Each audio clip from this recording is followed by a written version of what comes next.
Hi there, and welcome to this week's episode of the Alder Hour, your favorite way to end your working day.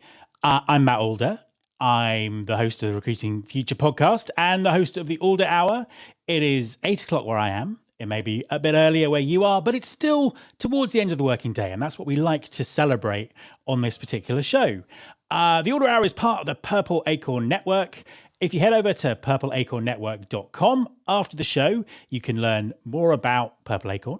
You can also follow them on LinkedIn. And this episode will be available as a podcast wherever you get your podcasts, as will all of their shows.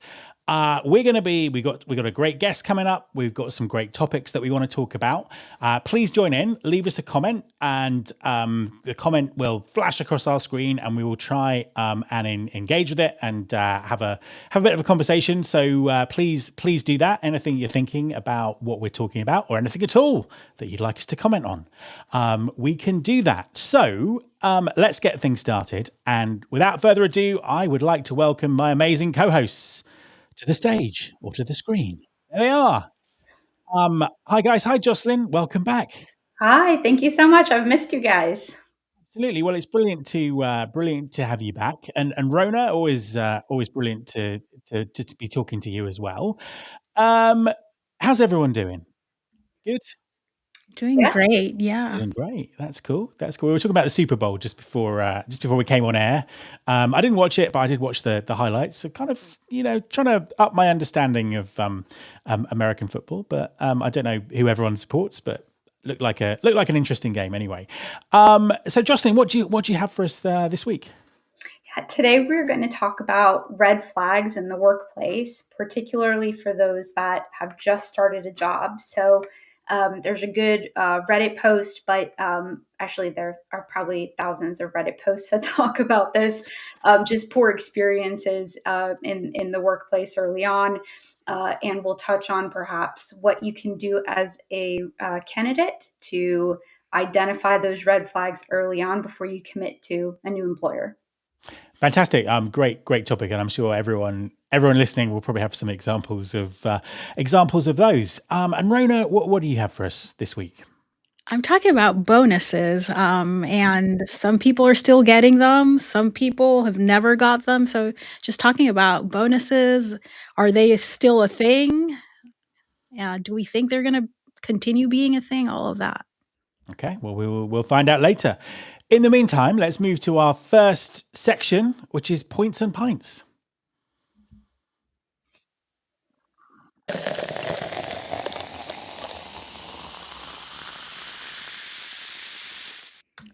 Okay, so what we do at this point of the show is we look at a couple of headlines that we've spotted in the news and have a drink, hence the pints. So this is my drink this week. I can't remember if I had this one on the show before. It's Brewdog, Scottish brewery, great beer, and this is their hazy AF. AF standing for alcohol free, because this is an alcohol free beer, because once again, I'm driving. And it's one of my favorites, actually. Rhona, you've got a drink as well, haven't you? Yes, I'm trying a new drink. It's a mocktail. It's free AF, the Paloma one. So I'll see how it tastes. Yeah. Justin, really sorry we didn't tell you that. I know, I feel so left out now. Do you have anything? Anything there? Water or anything like that? I do. I've got water, and since my company is part of Techstars, it's a nice Techstars mug. Well, that's perfect. And you can't get much more alcohol-free than water. Very true. Yeah, things you can do with the words AF. Right, let's have a go. It's one of my favorites, and they've done a great job with it in the alcohol-free version. How's the mocktail? It's really good, actually.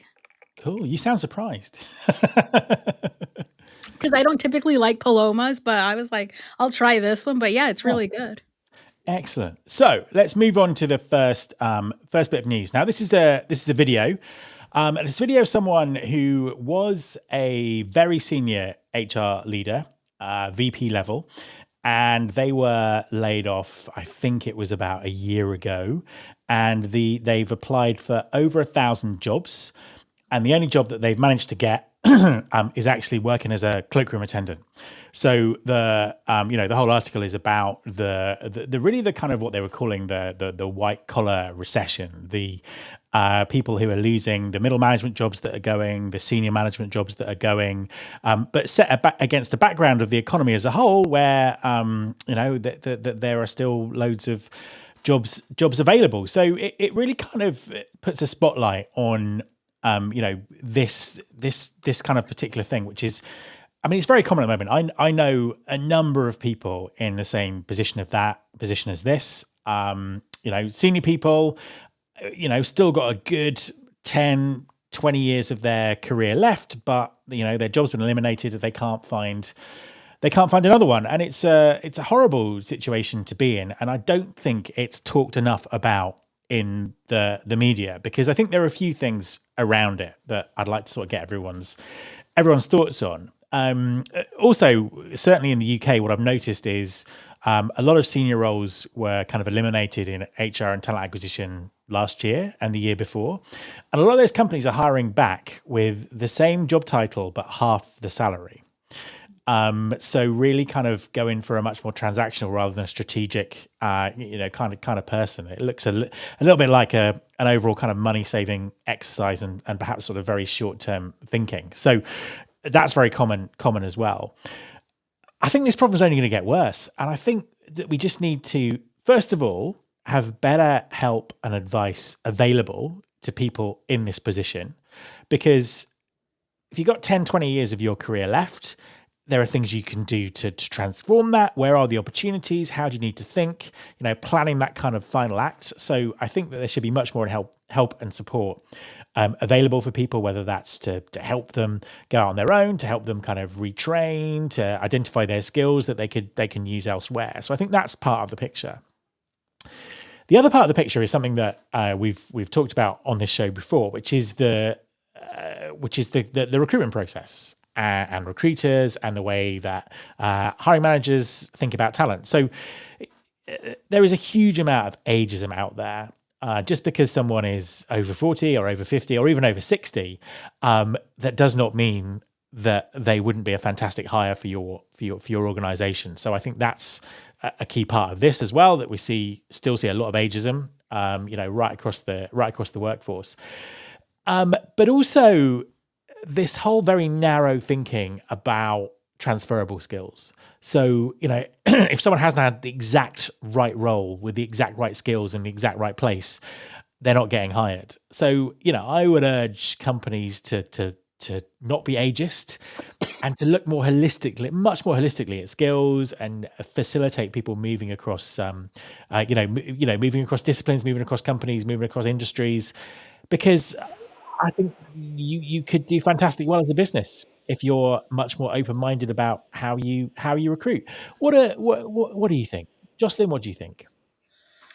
Yeah, it's interesting because I'm actually a little surprised about somebody so senior having a difficult time getting a job, and I'm not as in tune with the market as you or Rhona are, since I sit a little farther from recruiting now. I've actually been thinking more and more about the entry and mid-level roles that might be replaced by AI, and that actually we would see more senior folks popping up because now all the transactional work would be done, well, not all, but some of it would be done by AI. And then that would allow the organization to have more strategic resources on the human resources side that can help propel the business further. So, kind of to your point, where some organizations are a little short sighted by trying to cut costs and bring in more transactional HR leaders and strategic HR leaders, we'll kind of see where companies fall if it is, in fact, their intention to be more strategic from a human resources perspective, or if they see it as just a true cost center and burden on the organization, and kind of are a bit short-sighted and bring somebody more transactional into the role. So, Yeah. We'll see. But I haven't heard this story before, and it's surprising to me. I see tons of executive jobs open online all the time, but it very well could be that for every job open, there are 100 applicants that are trying to get the one role. Yeah, I think in the little segment, she said that on average, she's applied for 1,000 jobs. Well, she thought she applied for 1,000 jobs, and she was only getting any kind of callback from 1 in 25, and she thought that might be an overestimation. So obviously, kind of lots of lots of applicants per job, all those kind of things. Rhona, what do you think? I mean, I totally get what she means. I've experienced it. I was laid off from a senior director level role in 2023, and everyone that I know, like all of my peers that have had the same experience. I took a different route. I already had a company, so I just went in on my company. But anyone who's been applying, there's people who still applying. It's a lot, and I think it has to do with, yeah, like Jocelyn said, it would make sense for companies to be like, oh, we have AI and we have all these things. Let's lean on more strategic level roles. But it's been the opposite, actually. I've been able to place any friends or any people that I know that are mid level are really the people getting the jobs. Are they the best people to do this type of strategic level work? No, but companies are seeing the savings, quote unquote. So that's what they're leaning towards. And I like to say, really, it's a lot of ageism, like you were saying out there. It's a lot of it, because and this is obviously not scientific data, but anyone who's been in a senior role that's younger, that's less than 40, I've seen be able to get jobs Mm. quicker than us that are older. So I really think it is a thing. It's happening a lot, and then so many people in HR and TA laid off. I remember before, in my last role, one of the last roles I was recruiting for was a HR type role, and within 10 minutes, I had like 200 applicants. That's how it is. So people are also overwhelmed. So I think so many factors are going into this. Yeah, absolutely. I think excuse me, my voice is going already. We're only 50 minutes into the show. I think with the TA thing as well, I think that there was a kind of it's been a very strange time because obviously there was a massive hiring boom straight after the pandemic. That kind of fell away. Lots of people were hired on very big salaries because there was a huge demand. The demand went. People with big salaries went. So it's been it's kind of been a slightly unusual time, but I think that there is a trend here. And as we say, lack of strategic foresight and ageism are definitely part of it. Matt, one thing to consider is, well, two things really. The first is, what can we as HR professionals do to educate CEOs and CFOs on the benefits of having strategic leaders in their organization? So that's one thing. But the other thing too to consider might even be, policies where, and maybe there needs to be a company that comes in that can be affordable for organizations, but internal policies where if you are letting somebody go and perhaps it isn't conduct related, that the company would then pay for some type of placement program to help assist that individual.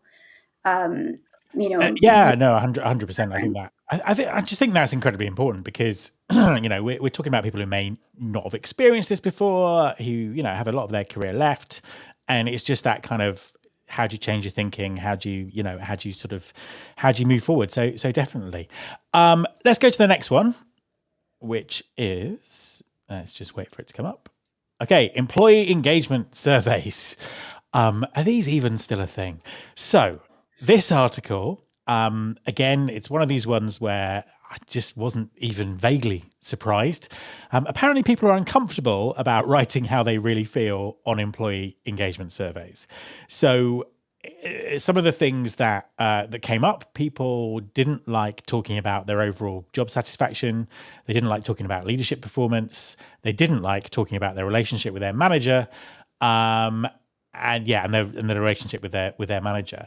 Now, I'm kind of amazed that people still do these kind of surveys. I felt that maybe like technology had moved on, or the way we think about this has moved on, and there are different ways of kind of gauging sentiment and all these things. But obviously, they're still very popular, and yeah, it's just kind of not surprising, and it's also concerning that some employers take this so seriously they will develop their whole strategy around the feedback from this survey, or praise themselves that they're doing really well because people have given them sort of great responses. But yeah, it's people are lying basically. What do we make of this one, Rhona? What do you think of this one? I mean, I wasn't surprised, like you said, and for many reasons. In the article, they mentioned that a lot of people feel uncomfortable and they lie on them because they don't feel they're totally anonymous. And I've seen it. How many times have we in HR not had that conversation where it's like, "Hey, I got a reminder that I haven't filled out my employee engagement survey, but I thought it was anonymous." So it's like that conversation right there. People, we're never gonna come out from that. And yes, it's anonymous. It's the tools. You can explain it till you're blue in the face. People don't trust it. And also, but I think the main reason why people don't trust it anymore is because companies really don't do anything with that data. Yeah. How many times have you not said everything or seen people say the truth and this is what's wrong, and absolutely nothing happens, nothing changes. And the only things that are addressed are the things that were comfortable for the company to address. Like, hey, there's this engagement survey and they said you don't like the coffee. Look, we've got new coffee. Like that was the least of our worries type of thing. So I think that's really why. So not surprised at all. Yeah, and I think employers use them if the results are positive to enter for awards to say what a great workplace they are. Jocelyn, what's your thought? Are people still doing these surveys, these annual surveys? What's the situation out there? Yeah, they are. I think that there are mostly well-intentioned leaders that are providing these surveys to try and get feedback from employees. But depending on your culture and the level of transparency and fairness that exists within your culture, sure, there are definitely employees that might feel like, number one, they're well, this article says actually pressured to withhold how they feel, but I actually think they're also feeling pressured to say how they feel, Hmm. um, and might not want to. And despite the fact that typically these are anonymous when you're using some type of software out there like a Lattice or a Glint, for example, which are really great tools. I think Rhona is right that when an organization doesn't take action on the feedback that's been provided and isn't transparent about the feedback that's being provided, then it creates some level of suspicion. Why are you collecting this information from me if you aren't even doing anything about it? Is there some witch hunt going on? But I would be so surprised if organizations were actually then tapping people on the shoulder and saying, well, I think you wrote this in this survey, because it means that they're not going to be able to give the survey again. So Yeah. it's Yeah. it's a tough situation because employers genuinely want to improve the workplace for their employees, or I think most of them do. I'd like to think so anyway. But I can understand the sentiment people might have about it. Yeah, and then Maria there, just her comment flashed across the screen about people need that sense of anonymity. But yeah, I think you're right. I think if you don't see things being acted on, then you're not going to take them very seriously. Indeed. So quite the situation. So let's move on to the situation room.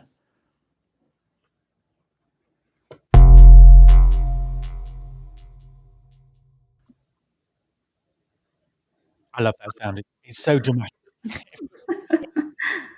Earth shaking things to discuss. Right. What's the situation this week? Okay, so this is about red flags in a new workplace specifically. So there was a Reddit article that the folks over at Purple Acorn found, and they found plenty more, but this was one in particular about an individual who'd started at a new job. He or she immediately saw some red flags. There was a ton of attrition on the team. there was this toxic work environment going on where people constantly felt on edge with the leaders in the organization. People are being overworked, etc. So, the question that this individual had was, how do I explain to a new employer the reason for my short tenure? And so I think that this is a really interesting topic and super important for individuals to really think hard about when they are applying for a job. So, we talk about red flags, and there are some key ones to consider. The first is there a high turnover rate in the organization? Is there a toxic work environment? Would your boss potentially be a micromanager? Are employees overworked? Are they burned out?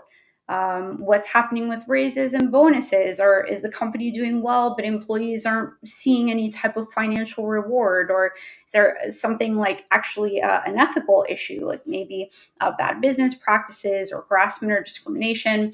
And there are some ways that an applicant can figure this type of information out. The first is in the job interview. Just as much as an employer is screening you to see if you're a good culture fit, you should be screening them to see if they are a good culture fit for you as well. And I recognize that can be hard to do in the job market that we're in, but at the end of the day, if you're super miserable and you're going to leave the job anyway, it doesn't look great to leave a job after a couple months and explain that to the next employer. So really think hard about this when you're going through the application process. But there are questions that you can ask in the interviews. With HR, with the boss. I would always recommend asking for a peer interview as well, to suss out, what's really going on here. So how would you define your culture? How would you describe your management style, or the management style of your manager? How often do you give pay raises? How's the company doing financially, if they're willing to provide that information? So that's one key thing, is just trying to screen out those red flags early on. But let's say that you get into a work environment, and despite your best efforts, guess what? There's still red flags to toxic work culture. They hit it from the interview process, or whatever happened. I think it's really important to be transparent with that employer as to the reason why you're leaving. It's because of micromanagement issues, or toxic work environment, and having examples of it, because that's the only way they're going to improve. No, absolutely. I think it's sorry. I'm just looking something up because I just remembered someone who had a brilliant interview process, and I don't want to get their name wrong, so that's why I'm doing that. That'll come up in a minute. Yeah, I think it's a really interesting topic, and that whole thing about interviews is kind of fascinating, because sometimes I think people feel that they're under so much pressure at an interview. The interview is about them performing and getting the job.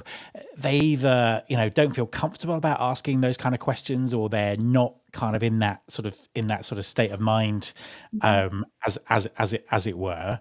And then I think the other interesting thing is, this is what all those kind of workplace review sites were supposed to solve, that we could read reviews of what it's like to work there before we start. But really, I'm not quite sure they do the job that they're supposed to, because they just seem to be full of people not giving much information, or just venting for the sake of venting. So it can be quite difficult, can't it, to sort of cut through almost kind of like the false red flags, where someone's left and they're annoyed, and they're putting things out about the company. Yeah. But Matt, there are a few things that you can do outside of using like the Glassdoor, for example. So, I would suggest to people that if you're actively in the job market, that you use a tool like LinkedIn Navigator to get more analytics, right, about what's going on with employers. You can see what the attrition rates are within LinkedIn. It might not be completely accurate. Not everybody's on LinkedIn, for example, or some people actually don't, leave the company because they haven't found another job yet and they don't want to show that they're unemployed. But you can get a pretty good idea, for the most part, what the growth is, what the attrition is there. So that's all important. But another thing too, and something that I've done in the past, is use LinkedIn Navigator to see who had previously been at the company, maybe in a similar role, or had reported into the manager that I would be reporting into, and reaching out to them and see if they'd be willing to just have a conversation.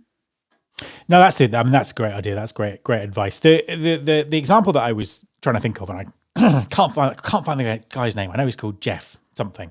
I had a CEO on my podcast last year who had very different thoughts about recruitment and his business and all this sort of stuff. So he, kind of very contrarian in his approach, and has built an incredibly successful business. Still a fairly small business. I think he had about 1,000 people or something like that.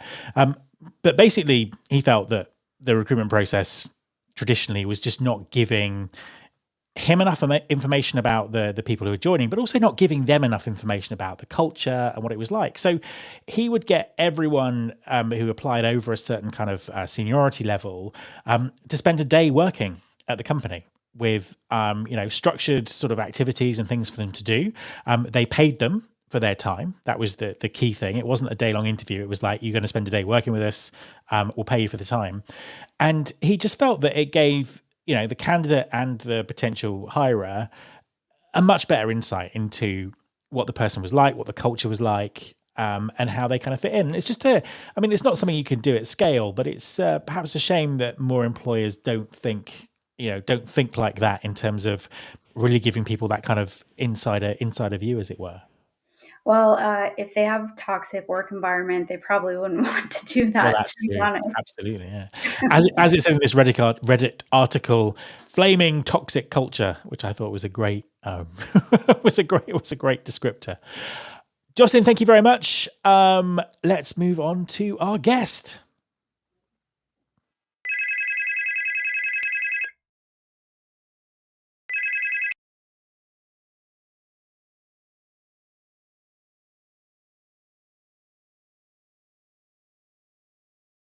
I can see him off stage.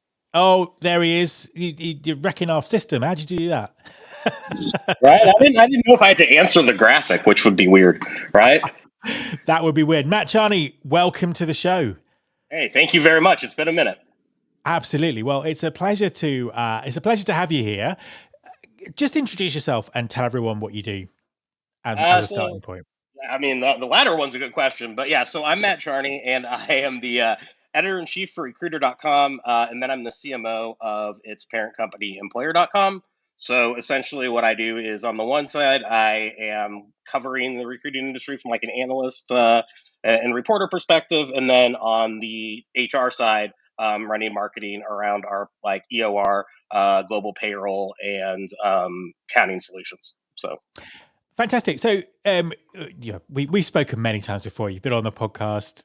We know each other pretty well. So, I was thinking about what can I ask you if you came on the show. So, I went and looked into your LinkedIn profile to see the last few things that you posted about, to see if that would do anything. And I have to ask you about this. So, Employer.com are pairing up with Mr. Beast to try and buy TikTok.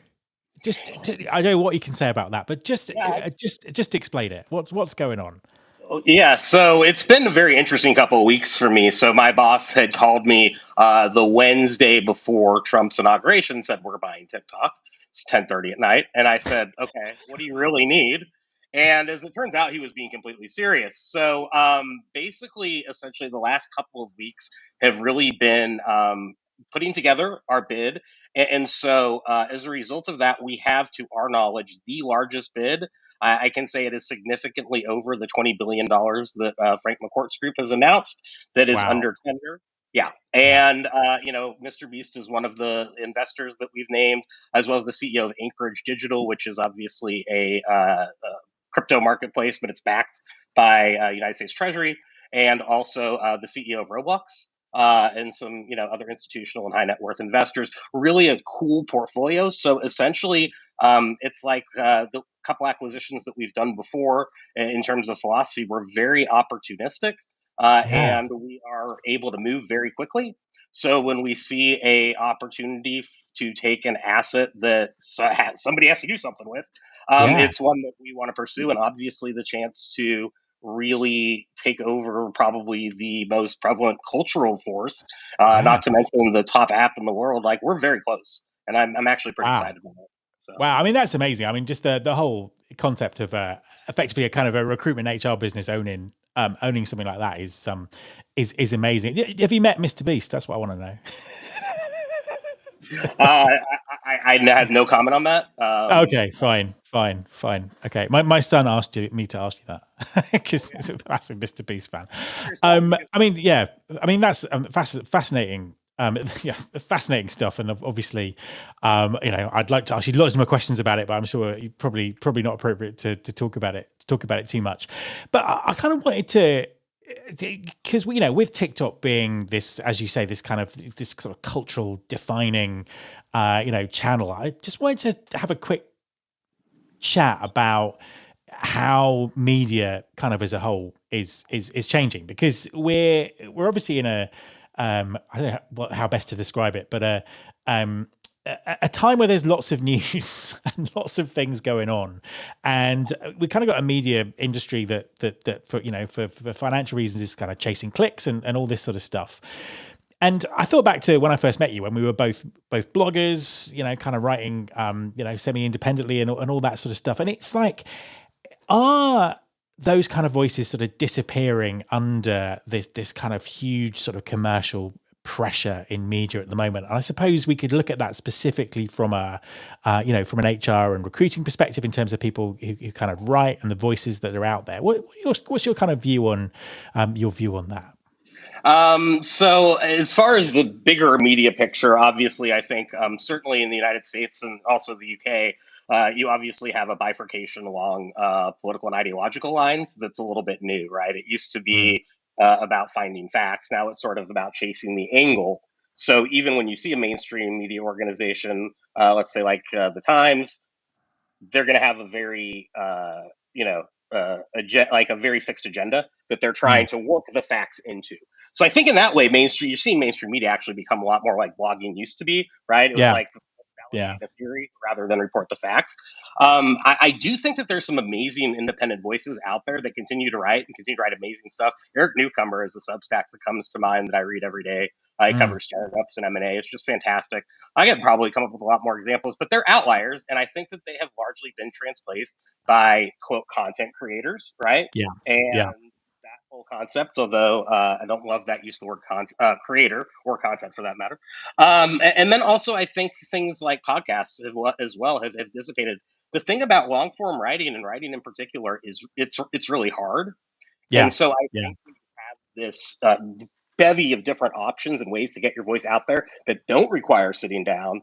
People are obviously going to choose into that.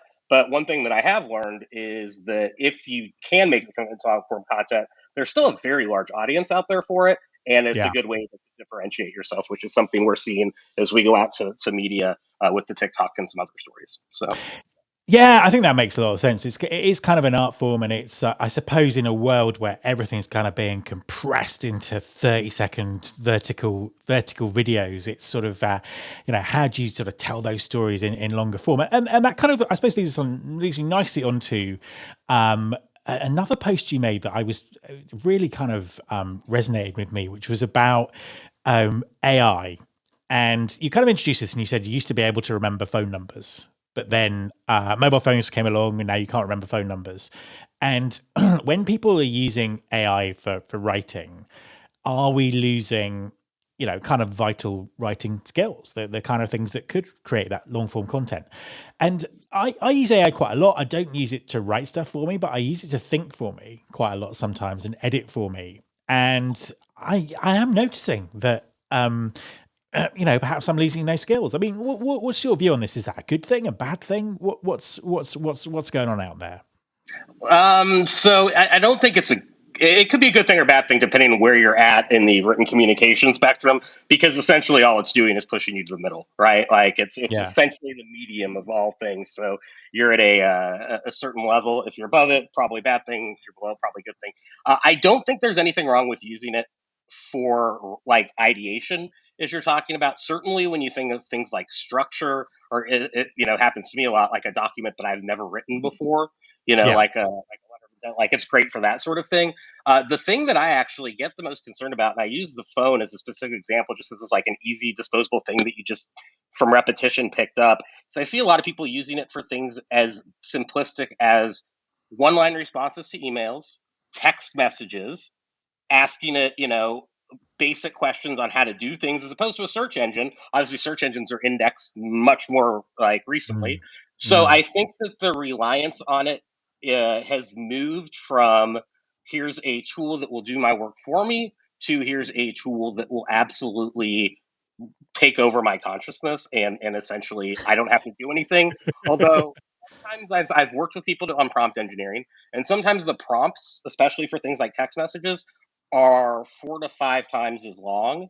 Yeah. And the actual response was like, if you put all that effort into the prompt, why not just do the thing? And so I think that people's inclination to put everything through that processor is certainly an indication that we are losing sort of both the critical thinking ability and also even that legwork of ideation and thinking through anything before we actually start production, which is half the battle if you're talking long form. Yeah, I read something on it was on someone's Substack a few months ago, and it was about it was someone who helps ad agencies with creative brainstorming, I think. And they'd done some kind of study where a lot of the brainstorming was being done by AI, obviously, much quicker. But what they found, to their horror, was people were taking AI's answer as the final answer, not using it as a jumping off point to do other things. And I think that's that is the kind of real danger. And I suppose that brings me nicely onto the last question, which sort of tying all this together, TikTok, long form, AI. We're kind of heading for a world where all content is going to look the same, or be very, very similar. How can people stand out in this really crowded world, whether they're talking about jobs in their organization, or they're even trying to get someone's internal bandwidth to talk about HR things, or marketing for an HR software vendor? How is it that people can think to sort of stand out in this melee of content that's out there? Sure, and so I think that one of the reasons why you see things like TikTok or even podcasting be so effective is that feeling of scaled familiarity, where even if you've never talked to your audience, they have a sense that they know you, right? And I Yeah. think transposing that to written answers or copy or anything is a really good guidepost. So you don't want to. I hope if you're sending a message, recruiting, for example, you don't want to be the "I hope this finds you well." Three unnecessary emojis kind of guy, right? It still really comes down to finding a commonality, which with either an addressee or the audience that you're talking to. Something that AI can't do is affinity, right? So it Yeah. can't Yeah. it can't do that at all. And then second is to be able to write like you speak is a is the absolute differentiator, I think, between like copywriting and engaging content, right? And Yeah. so I think that if you're using a disintermediary, essentially you are losing voice, tone, and style. And once you lose those, you are literally, even if you're doing it manually, saying the exact same thing as everything else, as everybody else, right? Yeah. So Yeah. I think staying true to yourself, staying true to your voice and tone, and trying to be interesting, having something to say, those are kind of the critical competencies. Yeah, and I think the point you make about podcasting is really interesting, because I think great podcasts do create that relationship between the host or the guests and the people who are listening in a way that perhaps other media doesn't. And it's always sad to see that AI is creeping into podcasting now, and you've got people who've cloned their voices and all this kind of stuff, and it just doesn't. To me, it just doesn't work. So yeah, I mean, AI and podcasting. Would you listen to an AI generated podcast, or is that just completely missing the point about what they're for? Well, I mean, Google's Notebook feature is actually really cool, where it can automate Yeah. the podcast, so that maybe. But I'll give you a true fact. I don't really listen to podcasts in the first place, so probably not. There we go. Well, maybe if they were AI, maybe you would. Matt, it's always a pleasure to talk to you. Thank you very much for joining us. And we're going to move to trending or ending.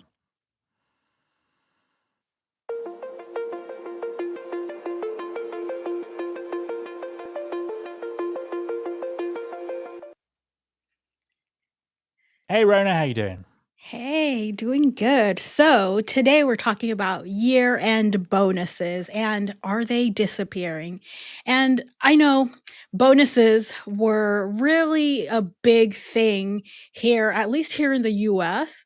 Um, and it was like part of people's compensation. I've sat through so many um offer negotiations where the candidate is so focused on the percentage of the bonus and what's it going to be. But there was an article saying that in 2023 the average year-end bonus was down 21% from the Wow. year before, and compared to like pre-pandemic levels it's 40% down.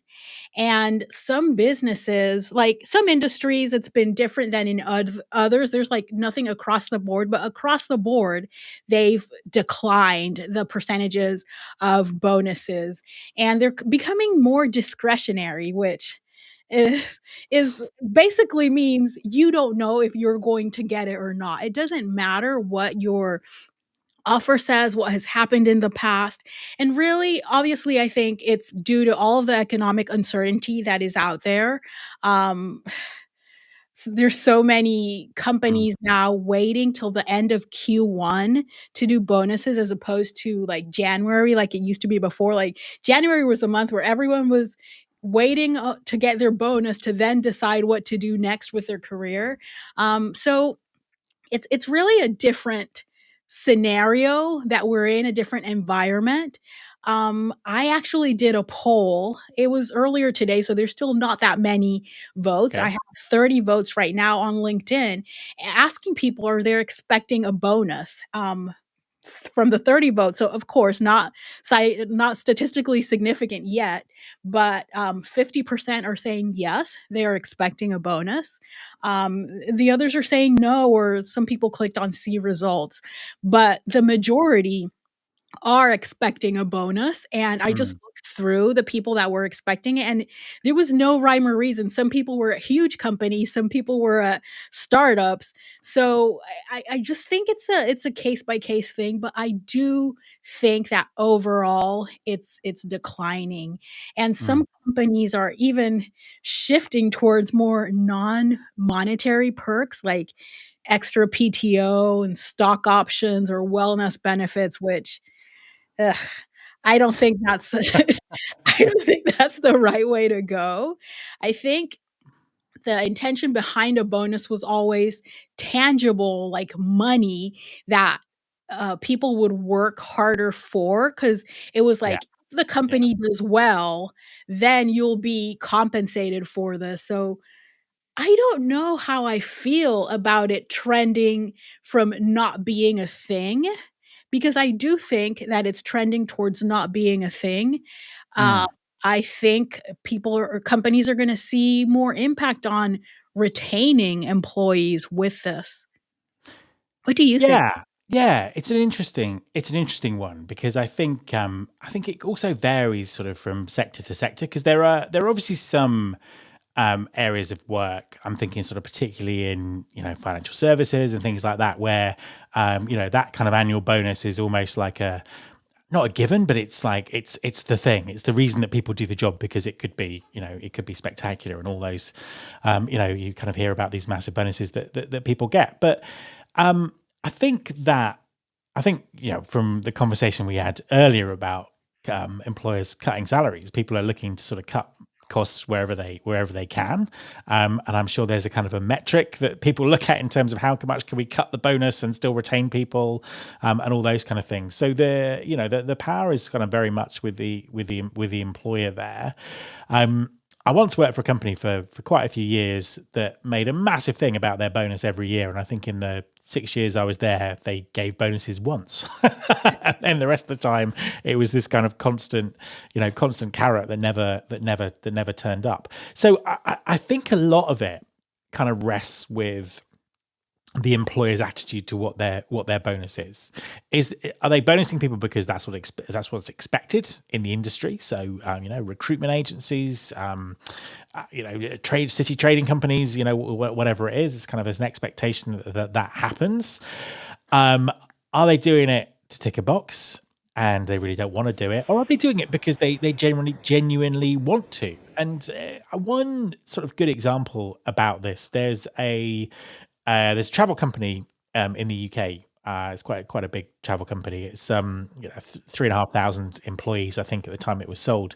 Had always been a family business. It was sold for 1.3 billion or something like that. And the guy who owned it gave a loyalty bonus out of the money that he earned from selling the company to any employee who had been there for um, more than a couple of years, and it was like £1,000 for every year they'd worked there. And some people had worked there for over 20 years, and it was to me that was kind of a real expression of someone kind of rewarding loyalty and giving a bonus because they wanted to do it, they wanted to reward people, and they wanted people to recognize that people have been part of their success. So I think there's a maybe that's part of it as well. It's like, our employers rewarding people for being part of the success and kind of motivating them that way, or are they doing it because they feel they have to and they'll take it away, take it away without kind of any further thought?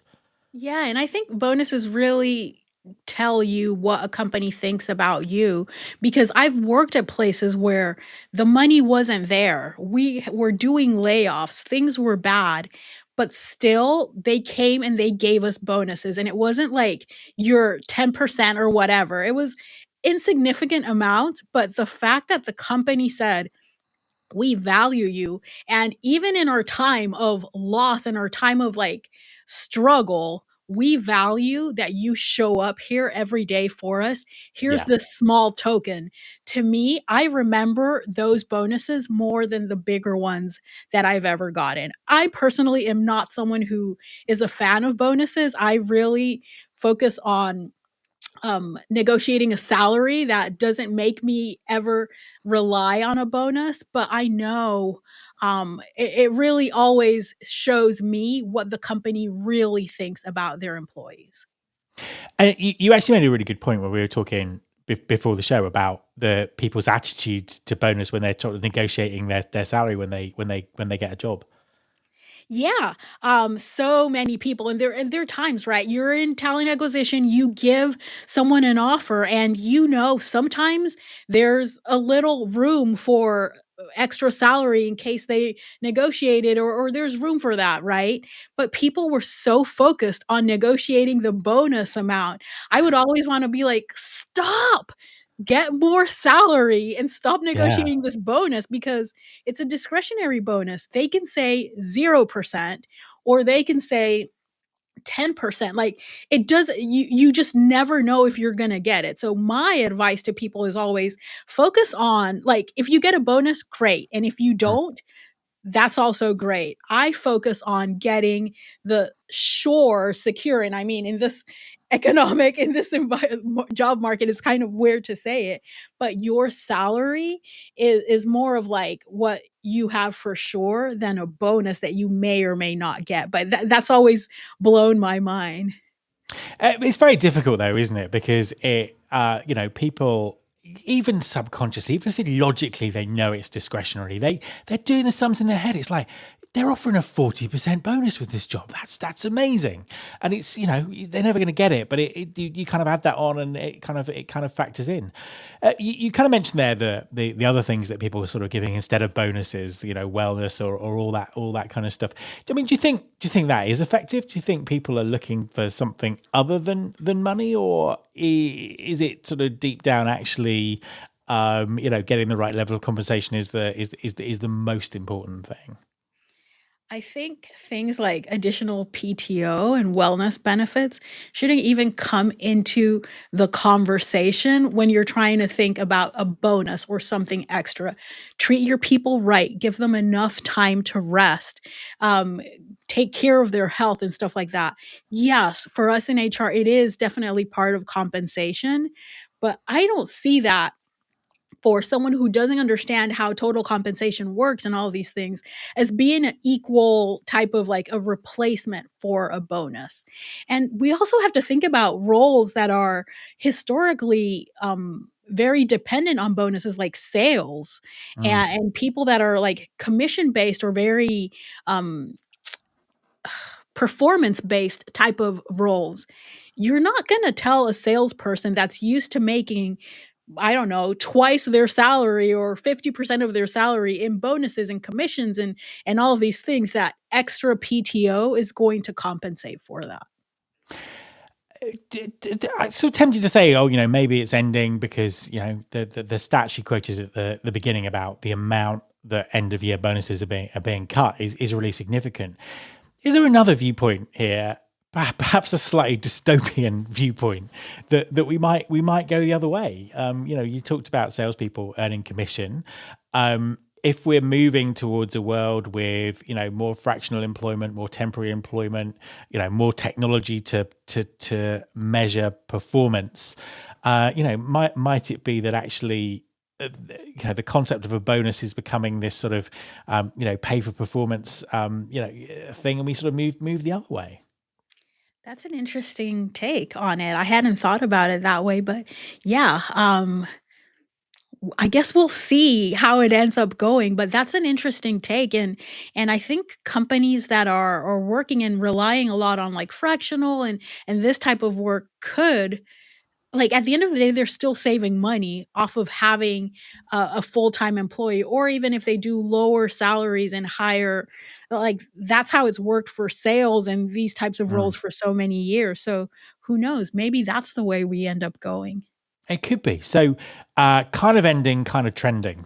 Yeah, like, That's our conclusion. inconclusive. We don't know. We will see. Rhona, thank you very much for joining us. Thank you. See you next week. Absolutely. And there we go. So that is the end of another show. Thank you very much for joining us. Thank you for everyone who made comments. We got some of them on the screen, which was fantastic. Thank you to Matt, our guest, and of course, thank you to Jocelyn and Rhona for their amazing contributions as ever. Lots of content coming up on Purple Acorn. So you can tune into the HR Morning Show. That's on Tuesday mornings, 7 a.m. Pacific time, 10 a.m. Eastern time. Hire Her, a Talent Collective podcast, is on Wednesdays at 11 a.m. and 2 p.m. My First Job with Mike Wood is on Thursdays at 11 a.m. and 2 p.m. From the Desk with Jada Montemorano is on Fridays at 11 a.m. and 2 p.m. And of course, the Alder Hour will be coming up next Monday. Listen out for the podcast. We put clips of the show all across LinkedIn all week, so look out for them as well. This is Matt Alder, clocking out.